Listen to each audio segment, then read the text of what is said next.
Oh my goodness! This video here reminds me of what a bad week used to look like for a cruise line like Carnival.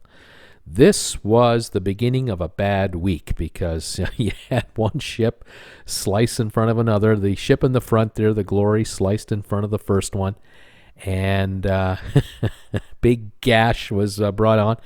And of course, it was a PR nightmare for Carnival for a couple of weeks because they had to explain how in the world can one ship cut off the other one like that when the second one was just sitting there. And oh my goodness, the repairs and just terrible. These are the good old days. These are the good old days when the ship would get patched up and would be taken out into the water after only a 1 week missing of cruises. I think the Glory was only out 1 week and then right back into business because these ships were sitting here with 3,000 passengers each at full fare, and you didn't want to be down for very long. Oh, how we wish we were back in the good old days. Thank you, all of you who are subscribing to Traveling with Bruce. Welcome to my channel today. We're going to talk about Carnival, and we're going to talk about something happening in the UK right now. Some ships are being seized. And we're going to talk about the really bad week that Carnival had. Thank you for the thumbs ups. Thank you for giving me comments on my videos. All of you out there who are following me on my Facebook group page, welcome aboard. Over 5,000 followers now. Just come on over to my Facebook group page and ask to join. I'll let you in. And also, thanks for following me on Instagram. And then those of you who can't get enough of TWB, thank you for going to my Redbubble store. The link is just down below here. And picking out some items with the Traveling with Bruce logo on it. There've got to be 35 or 40 different logos and 30 to 40 different items per logo, including COVID masks. Really appreciate all your support. A royalty comes to me every time an item is purchased on the Redbubble store, and thank you all. Let's talk about what's going on. I've been showing you these images here of ships stranded in the ocean. This was taken a few weeks ago. A whole bunch of Carnival ships from space just waiting and waiting and waiting. Right now, Carnival has got all kinds of problems. It had a terrible week this week. Not one of which, not to mention, is the fact that Carnival Corporation, with their 9 different cruise lines, they still have 26,000 crew members that they want to get home. They're feeding them 3 meals a day, doing their laundry and keeping the air conditioning going and the water systems and everything you need for the thing of life. And man, would they love to get them home. They're trying to sail them home. They can't fly them home, so they're trying to sail them home, and it's a long, excruciating process. But nothing was as bad as how this week started off when Carnival announced their second quarter financial results. We knew they would be bad, but they were a lot worse than some of the analysts on Wall Street even predicted. $6.5 billion in losses, $4.4 billion in actual losses. Just terrible numbers. Their revenue was $700 million for the 3 months that they had. But I can tell you that the next 3 months that are coming up from June, July, and August, there are no dollars coming in the front door, because there isn't a single Carnival ship sailing anywhere with a paying passenger on board. They announced this week that they sold this ship right here, the Costa Victoria. The ship was sold to a shipyard for $15 million. Formerly, this ship originally cost $390 to build, plus all the maintenance that had been done on it for all those years.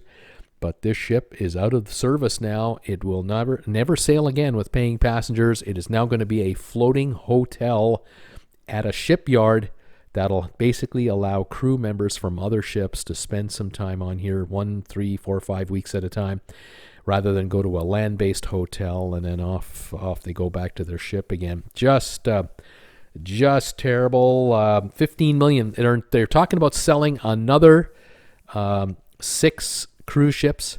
The ships that are being talked about are the Fantasy class ships, which makes sense because they are the oldest ships in the fleet.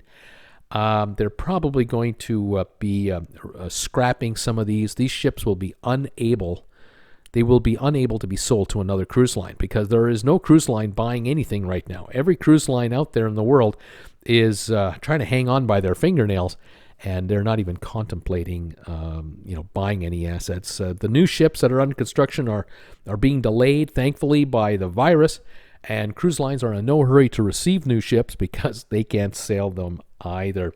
But it'll be interesting to see what they end up getting for the 6 ships that they offload.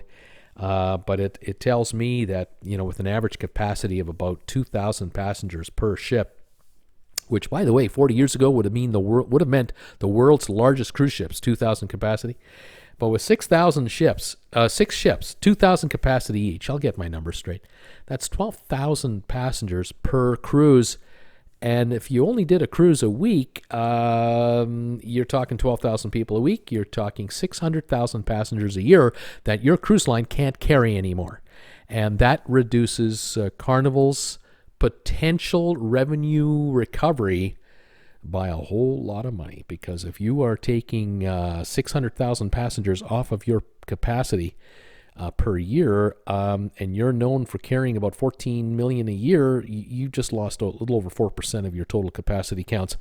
And of course, for us, those of us who are sailors, those of us who love to go cruising, there's a lot of folks out there who love to go on Carnival ships for a quick 1-week getaway on the cheap. Well, these ships were the ones that we went on for little money, and they are going to disappear. So say goodbye to the $40 a night cruise, the $35 a night cruise. Those ships will no longer be sailing. Of course, there's other problems. The CDC still has a no sail date to July 24th, but that doesn't matter anymore because the CLIA, the Cruise Line International Association, which represents all the major cruise lines, they have voluntarily told the world, we will not cruise out of any U.S. ports now until at least September the 15th. And that's another blow to everybody. So starting Monday, tomorrow, all the cruise lines, including Carnival, will announce publicly and officially all the cancellations, probably until the end of September now. And that will be hundreds of thousands of additional cruise passengers losing their sailings and being offered a refund or a future cruise credit. The company is burning $650 million a month not to be in business, and they are frantically trying to reduce that number. They're trying to get their crews home. They're trying to idle their ships. They're holding off taking delivery of this gorgeous ship right here, the Mardi Gras, because it's being delayed anyway for a few months. It's probably not going to hit the water for Carnival until probably next spring, 2021, and even then things are tentative.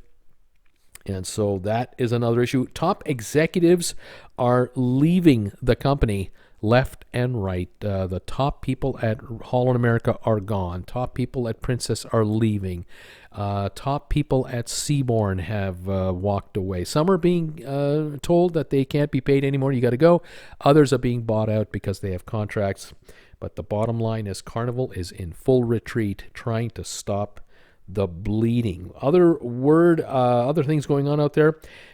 They need to raise, estimates are between $3 and $4 billion additional dollars before the end of this year to take care of debt obligations that they have coming up and cash flow needs, because it now is becoming more and more obvious to all, including the bankers on Wall Street, that just having a shutdown till the end of October means that they've been out of the water for almost 6 months. That's 3.6 plus billion lost. But if they are out of the water until, say, March of 2021, another 5 or 6 months, we're talking another $3-4 billion in cash burn, and that is 7-8 plus billion in cash out the door, plus the write-offs, the depreciation, and everything else. It is a fiasco, and that's just this week. All of this news has become enlightened to a lot of people this week that didn't think there was all that much going to be bad. The cruise line was talking about sailing again August the 1st, and it would be great. Well, not so great. Other news, CMV, Cruise Maritime Voyages out of the UK. The story just gets worse and worse and worse. The first problem they had this week was they lost a £25 million emergency bailout loan from Barclays Bank. It fell apart at the last minute. They're now scrambling with any lenders anywhere to get money to survive. They have 5 older ships and they're docked in Great Britain, and they were all boarded this week by an organization known as the United Kingdom Maritime and Coast Guard Agency, or known as the MCA.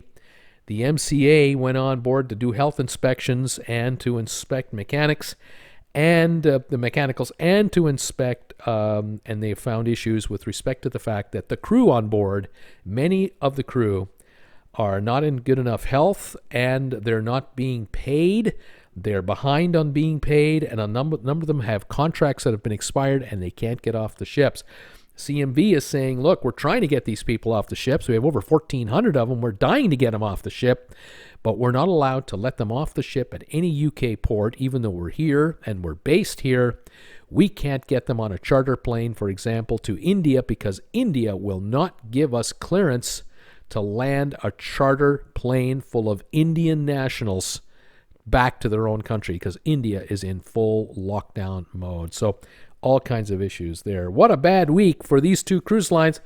But that is what's happening out there, folks.